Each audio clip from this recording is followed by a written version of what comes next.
देवों द्वारा पूजा किए गए जिन भगवान के चरणों को भक्ति सहित नमस्कार कर सुरत नाम के राजा का हाल लिखा जाता है। सुरत अयोध्या के राजा थे। इनके 500 स्त्रियां थीं। उनमें पटरानी का पद महादेवी सती को प्राप्त था। राजा का सती पर बहुत प्रेम था। वे रात दिन भोगों में ही आसक्त रहा करते थे। उन्हें राजकाज की कुछ चिंता न थी। अंतपुर के पहरे पर रहने वाले सिपाही से उन्होंने कह रखा था कि जब कोई खास मेरा कार्य हो या कभी कोई साधु महात्मा यहाँ आवे तो मुझे उनकी सूचना देना। वैसे कभी कुछ कहने को न आना।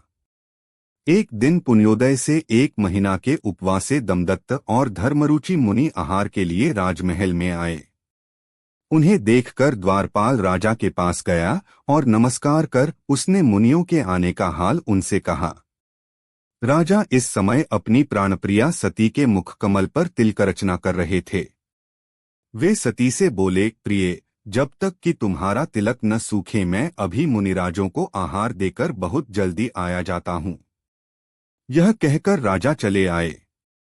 उन्होंने मुनिराजों को भक्तिपूर्वक ऊंचे आसन पर बैठाकर नवधा भक्ति सहित पवित्र आहार कराया, जो कि उत्तम सुखों का देने वाला है।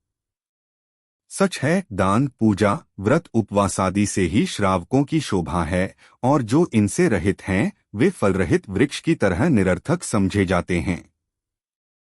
इसलिए बुद्धिमानों को उचित है कि वे पात्रदान, जिन पूजा, व्रत, उपवासादिक सदा अपनी शक्ति के अनुसार करते रहें।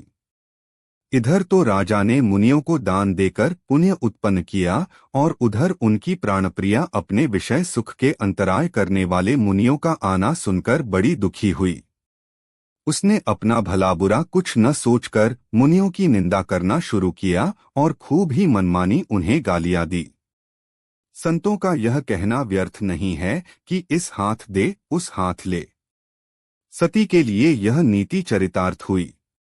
अपने बांधे तीव्र पाप कर्मों का फल उसे उसी समय मिल गया। रानी के कोढ़ निकल आया।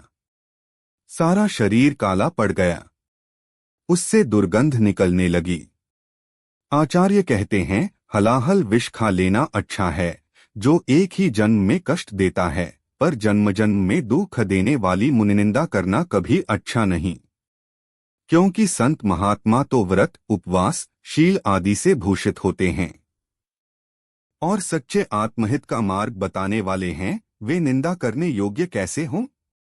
और ये ही गुरु अज्ञान अंधकार को नष्ट करते हैं, इसलिए दीपक हैं, सबका हित करते हैं, इसलिए बंधु हैं, और संसार रूपी समुद्र से पार करते हैं, इसलिए कर्मशील खेवटियां हैं। अत हर प्रयत्न द्वारा इनकी आराधना, सेवा, शुश्रूषा करते रहना चाहिए। जब राजा मुनिराजों को आहार देकर निवृत्त हुए तब पीछे वे अपनी प्रिया के पास आ गए। आते ही जैसे उन्होंने रानी का काला और दुर्गंधमय शरीर देखा, वे बड़े अचंभे में पड़ गए। पूछने पर उन्हें उसका कारण मालूम हुआ। सुनकर वे बहुत खिन्न हुए। संसार शरीर भोग उन्हें अब अप्रिय जान पड़ने लगे। उन्हें अपनी रानी का मुनिनिंदा रूप घृणित कर्म देखकर बड़ा वैराग्य हुआ। वे उसी समय सब राजपाट छोड़कर योगी बन गए और अपना तथा संसार का हित करने में उद्यमी बने। समय पाकर सती की मृत्यु हुई। अपने पाप के फल से वह संसार रूपी वन में घूमने लगी। सो ठीक ही है, अपने किए पुण्य या पाप का फल जीवों को भोगना ही पड़ता है। इस प्रकार संसार की विचित्र स्थिति जानकर आत्महित के चाहने वाले सत्पुरुषों को भगवान के उपदेश किए पवित्र धर्म पर सदा विश्वास रखना चाहिए, जो कि स्वर्ग और मोक्ष के सुख का प्रधान कारण है। आराधना कथा कोश से 33वीं सुरतराजा की कथा पूर्ण हुई। जिनवाणी माता की जय।